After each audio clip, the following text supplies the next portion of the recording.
Assalamualaikum warahmatullahi wabarakatuh. Di sini kami akan mempresentasikan media komunikasi melalui naskah interview untuk memenuhi tugas mata kuliah komunikasi praktik. Sebelum kami mempresentasikan hasil media kami, izinkan kami memperkenalkan diri dulu.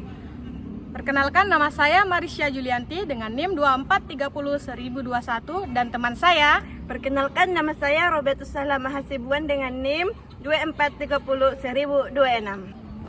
Ustazah, bisa dijelaskan bagaimana pandangan Ustazah tentang peran media sosial perkembangan dakwah Islam di masa sekarang? Media sosial sekarang kan sebagai sarana yang paling efektif yang banyak dicari sama anak muda zaman sekarang.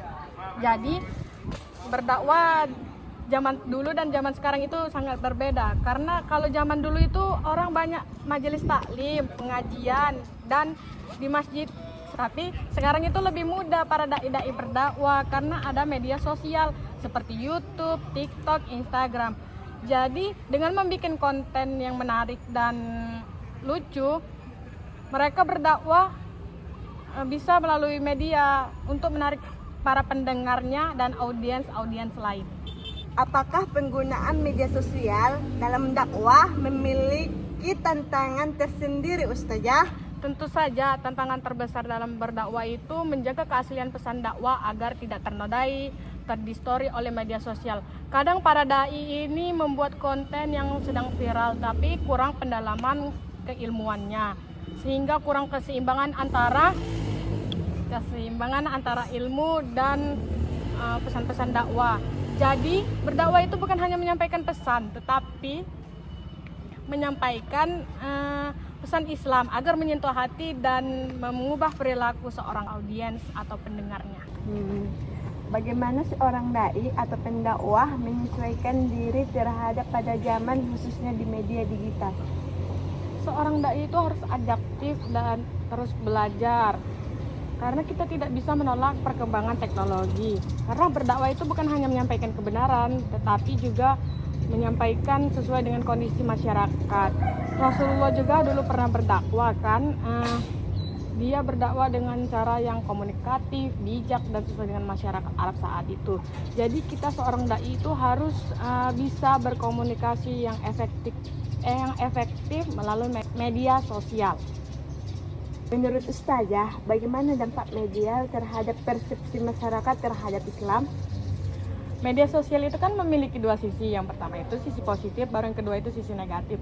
Jadi para pendai itu harus pandai-pandai membuat konten. Misalnya kan kalau seorang dai membuat konten positif, pasti para pendengarnya itu merasa termotivasi, terinspirasi dan merasa membangkit semangat. Tapi kalau seorang dai itu membuat konten negatif, pasti orang pendengarnya itu merasa tersesatkan kan dan terpecah belah. Jadi kita sebagai pengguna media sosial itu harus pandai-pandai mencari konten agar tidak merasa tersesatkan, dirugikan.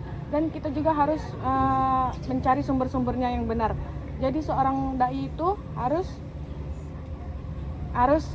memahami pesan-pesan melalui media sosial seperti moderat, kasih sayang secara Islam gitu. Apakah ada pesan dari Ustazah para generasi muda yang ingin berdakwah lewat media sosial?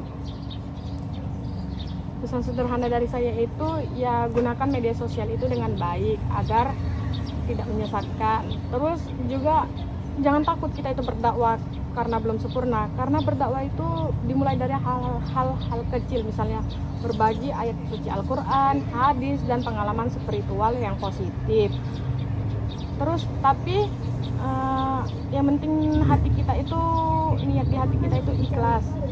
Terus kita juga penting juga mempelajari agama yang dasar-dasarnya agar yang kita sampaikan itu benar dan tidak menyesatkan. Terus yang paling penting juga kita harus menjaga akhlak, karena akhlak itu adalah mencermin agama Islam. Cukup sekian hasil dari naskah interview kami. Mohon maaf apabila ada salah kata atau salah ucap. Semoga bermanfaat bagi penonton. Wal akhir, assalamualaikum warahmatullahi wabarakatuh. Bye guys.